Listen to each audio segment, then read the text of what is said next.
Entendes o que estás lendo? O podcast que te leva através das páginas da Bíblia. Livro por livro. Capítulo por capítulo. Uma exposição bíblica emocionante. Aperte os cintos e embarque comigo nesta viagem.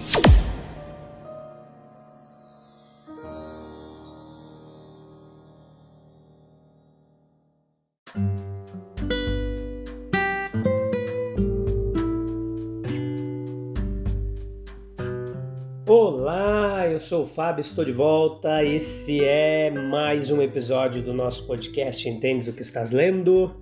Ficamos alguns dias sem gravar nenhum episódio, estávamos descansando um pouco a família, viajando, mas estamos de volta firme e constante para nós seguirmos avante com a nossa jornada através das páginas da Bíblia. Vocês estão comigo aí firmes? Então vamos lá. Hoje, Êxodo capítulo 11, a parte primeira, episódio 192, a terceira temporada. Teremos 2 episódios só nesse capítulo 11, depois iremos para o capítulo 12. Estamos chegando perto da 10ª praga aqui, onde vai finalizar essa fase das 10 pragas do Egito e o povo vai começar a sair, o povo de Israel, pelo deserto. A gente vai ver tudo passo a passo, pouco a pouco. Se você puder, leia esse capítulo 11 do livro de Êxodo, e nós vamos meditar um pouquinho aqui nessa pregaçãozinha expositiva para nós aprendermos juntos, beleza? Se você quer aprender mais da palavra de Deus, eu estou aqui para ajudar você nessa jornada. Então, Deus ele traria a Faraó mais uma praga, traria sobre Faraó, e isso seria eficaz. Isso levaria a deixar o povo ir do Egito. Ele estaria tão ansioso pela partida deles que até os expulsaria às pressas. A natureza deste golpe final é descrita aqui entre os versos 4 e 7 do capítulo 11. Seria a morte em uma noite do primogênito do homem, dos animais, em toda a terra do Egito, exceto naquela região de Gósen onde morava o povo de Israel. Este golpe pode ter sido dado mais cedo, mas em um estágio anterior não teria o mesmo efeito. Houve misericórdia do faraó em dar-lhe a oportunidade de ceder, houve misericórdia sobre faraó, para que ele pudesse ceder sob inflações, quase não sai a palavra, hein? Sobre essas pragas que ele sofreu, que eram menos severas antes. Então, as pragas anteriores, elas deram a Faraó, além disso, uma oportunidade de fazer livremente o que ele agora era levado a fazer sob uma compulsão irresistível. O golpe final ele foi adiado para que, pela sucessão de pragas que foram trazidas ao Egito, a libertação pudesse se tornar mais imponente, mais memorável. Meus queridos, o objetivo não era simplesmente tirar Israel do Egito da maneira mais fácil possível, mas trazê-los da maneira mais glorificante a justiça, santidade e poder de Deus. Isso tudo já foi mostrado em Êxodo 6, Êxodo 7, 3, versículo 5 também no capítulo 7, Êxodo capítulo 9, versículo 15 e 16, Êxodo capítulo 10, versículo 1 e 2. Se você quiser, dê uma olhadinha lá.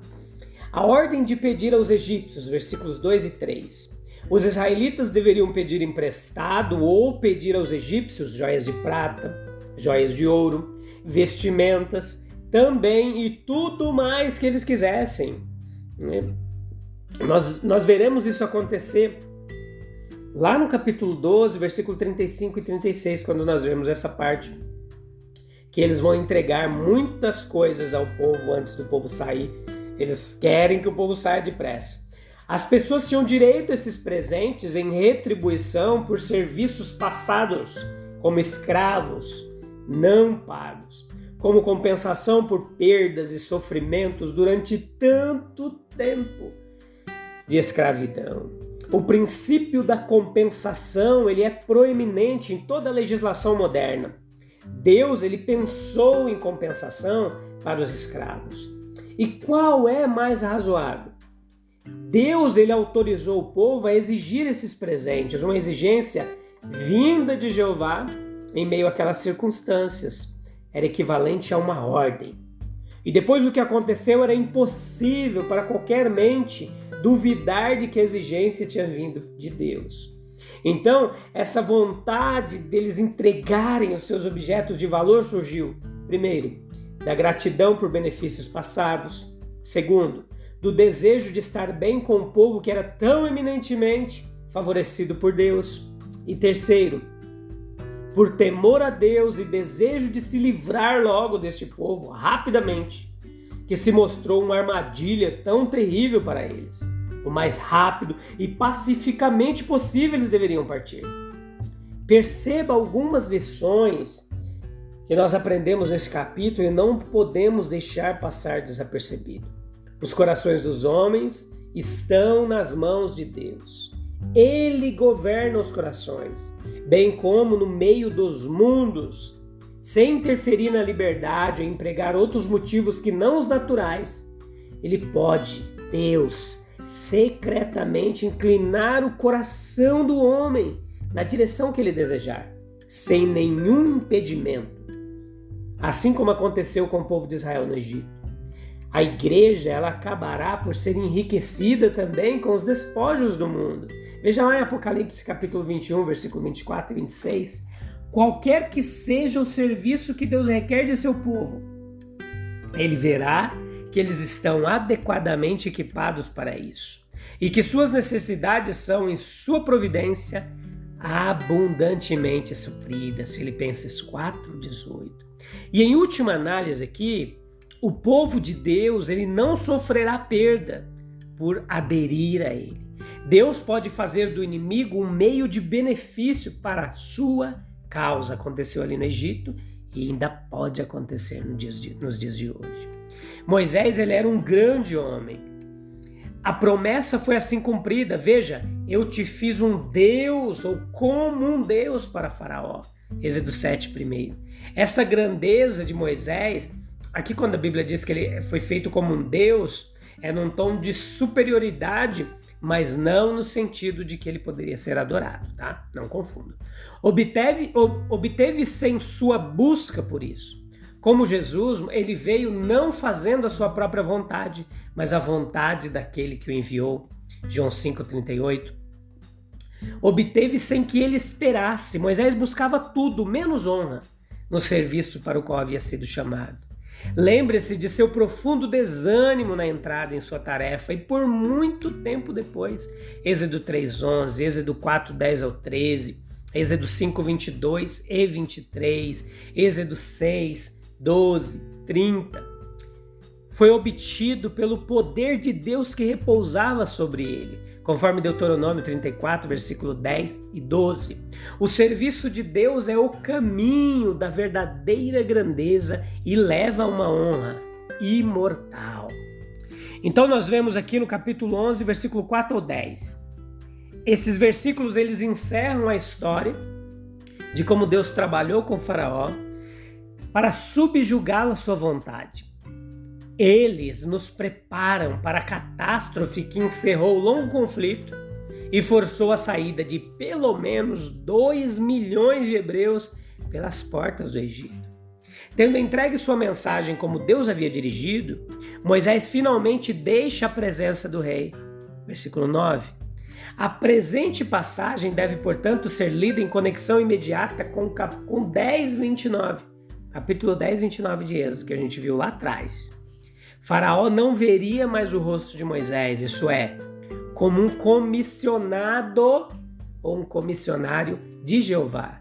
Mas antes de partir, Moisés, ele tem palavras para falar que são para Faraó uma expressão de condenação. O julgamento que ele anuncia é a morte do primogênito. Nessa observação nós percebemos que, primeiro, foi um golpe de julgamento mais terrível do que qualquer outro que o precedeu. Isso é claro pela natureza do acontecimento. O que foi então posto um com o outro na balança, o desconforto, a dor, a perda, o terror, a devastação das lavouras, o escurecimento da terra, todas aquelas pragas anteriores O que foram elas comparadas com esse tremendo horror de encontrar em uma noite em cada casa por toda a terra do Egito, exceto onde morava Israel, um primogênito morto. A ferida que era verdadeiramente mortal, o primogênito é a alegria especial dos pais. Primeiro filho, amado, acariciado, cuidado, admirado, como poucas das crianças que vêm depois dele. O orgulho dos pais centra-se nele. Suas esperanças são em grande parte construídas no que ele pode se tornar. Ele atraiu para si mesmo e incorpora uma parcela maior de seus pensamentos, interesse, simpatia e afeto. Eles se orgulham dele quando bebê. O primeiro ocupante do berço, eles se orgulham dele quando menino, desdobrando seus poderes mentais e físicos em rivalidade com seus colegas jovens.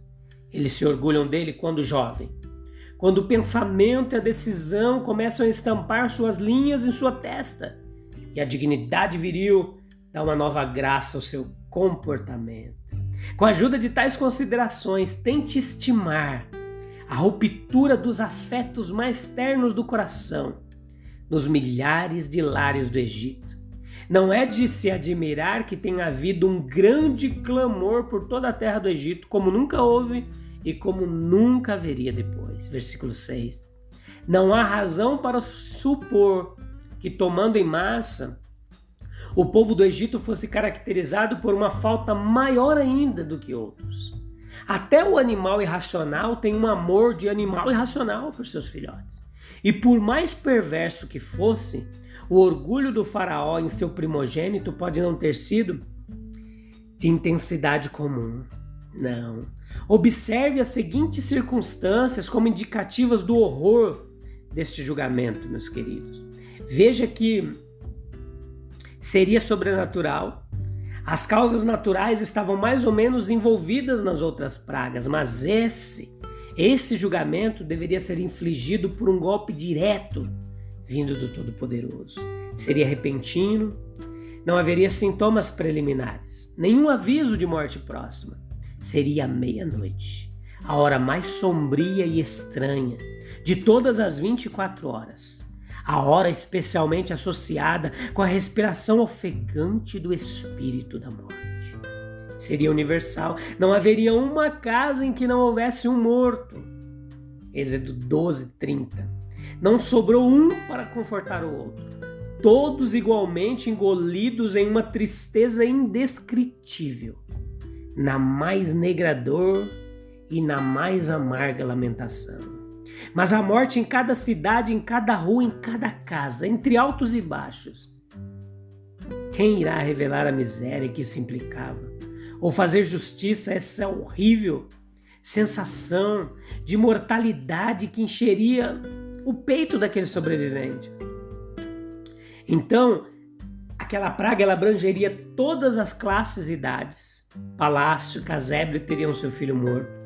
O primogênito dos animais seria também adicionado aos mortos, mas no luto geral, por homens mortos, isso seria pouco considerado. Foi um golpe de julgamento com referência à relação de Deus com Israel. Assim diz o Senhor: Israel é meu filho, meu primogênito. Eu te digo, deixa ir meu filho para que me sirva. E se recusares deixá-lo ir, eis que matarei o teu filho mesmo, o teu primogênito. Israel era o primogênito de Deus em relação às muitas nações do mundo redimido, que em sua plenitude deveria abranger todas as tribos, povos e línguas. Nós podemos e devemos conectar o julgamento mais simplesmente com aquela lei de simetria que aparece em muitos dos julgamentos de Deus, sendo uma retribuição modelada segundo o padrão do crime ao qual está relacionado. Exemplos: Amã foi enforcado na mesma forca, Esther 5,14. Adoni-Bezeque foi mutilado em seus polegares e dedões dos pés, Juízes 1, 6 e 7. Davi foi punido por adultério e por desonra feita às suas próprias concubinas, segundo Samuel 16, 20 a 23. Então Faraó, o pretenso destruidor do primogênito de Deus, é punido na destruição de seu próprio primogênito. O Justaliones, a lei da retaliação, olho por olho, dente por dente. Tem um campo de operação surpreendente nos juízos divinos. E era assim que acontecia ali no Antigo Testamento. Foi um julgamento em que uma distinção marcante deve ser colocada entre os egípcios e os hebreus. Israel só foi isento de condenação semelhante ao recorrer ao sangue da expiação. Uma lição sobre seu estado natural de condenação e sobre o canal através do qual somente a graça redentora poderia fluir para eles. Nós estudaremos bastante sobre isso em nossa trajetória através das páginas da Bíblia. Não perca nenhum episódio. No próximo, nós iremos concluir esse capítulo 11. Beleza? Até breve, um abraço, fique com Deus e volte para nós continuarmos estudando juntos a Palavra de Deus. Tchau, tchau.